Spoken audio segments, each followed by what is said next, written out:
La parole est à Monsieur Paul Molac pour le groupe Liberté, Indépendants, Outre-mer et Territoires. Monsieur le Président. Quel succès.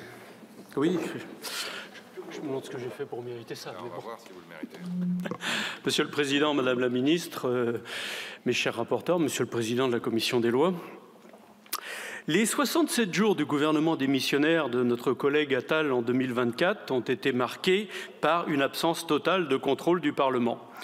Cette période incertaine n'a fait que renforcer le sentiment d'affaiblissement de notre démocratie. Tout le paradoxe est qu'alors qu'un gouvernement démissionnaire est un gouvernement qui a perdu toute légitimité, il gagne une liberté d'action qu'un gouvernement en plein exercice n'a pas. En effet, en 2024, pendant 67 jours, les membres du gouvernement ont pu agir, certes, dans un périmètre certain, sans aucune information à l'attention du Parlement, sans aucun contrôle parlementaire, sans jamais avoir à rendre des comptes. Ce n'est pas un sujet négligeable, il est question de 340 décrets, de 1650 arrêtés en 3 mois, dont plusieurs nominations et choix stratégiques.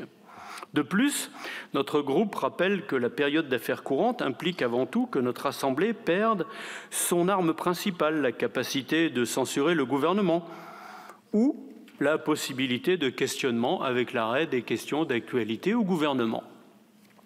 Cette proposition vise donc avant tout à permettre de protéger le Parlement face à l'action de l'exécutif. Notre groupe soutient toutefois une logique d'équilibre.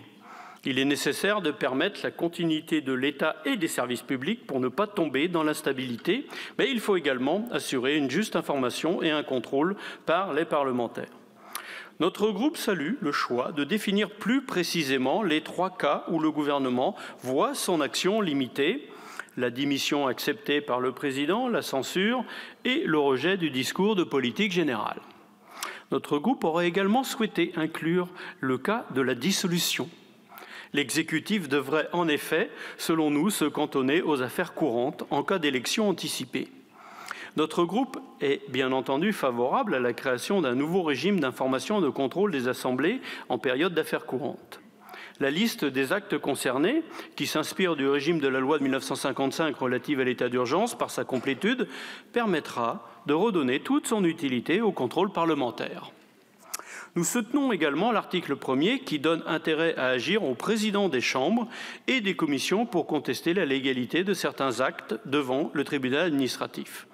En commission, notre groupe a fait adopter un amendement pour étendre cet intérêt à agir à tous les présidents de groupe, seul moyen de préserver les droits des groupes minoritaires et d'opposition. Notre groupe attire aussi l'attention sur un angle mort: certains actes dits de droit souple, comme les recommandations ou les communiqués, lorsqu'ils ont une portée normative, peuvent faire l'objet d'un recours devant le juge administratif, mais ne sont pas inclus par la présente proposition de loi, qui ne vise que les circulaires ou les instructions. Une extension est, à notre sens, nécessaire. Notre groupe a conscience des limites auxquelles sont confrontés les rapporteurs de cette proposition de loi. Plusieurs modifications relèvent de la révision constitutionnelle ou tout simplement des bonnes pratiques. Nous tenons toutefois à souligner 2 omissions. Notre groupe estime qu'il manque un volet devoir du gouvernement démissionnaire. Il est bon de rappeler que les ministres démissionnaires perçoivent toujours leur traitement. La proposition de loi vise seulement ce que peut faire un ministre démissionnaire. Il faudrait peut-être aussi regarder ce qu'il ne doit pas faire.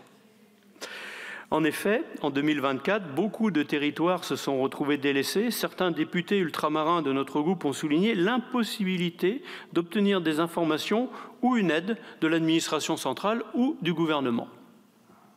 De plus, notre groupe aurait souhaité aller plus loin, notamment s'inspirer du fonctionnement des commissions d'enquête comme le proposait la mission Flash, pour permettre de convoquer les ministres démissionnaires pour audition sous serment. Une telle évolution aurait été utile en 2024, alors que la Commission des finances n'avait toujours pas certains documents budgétaires indispensables et face à l'inquiétude autour de la situation budgétaire. Malgré ces 2 éléments, ces réserves que je viens de citer, notre groupe votera pour cette proposition de loi. Je vous remercie.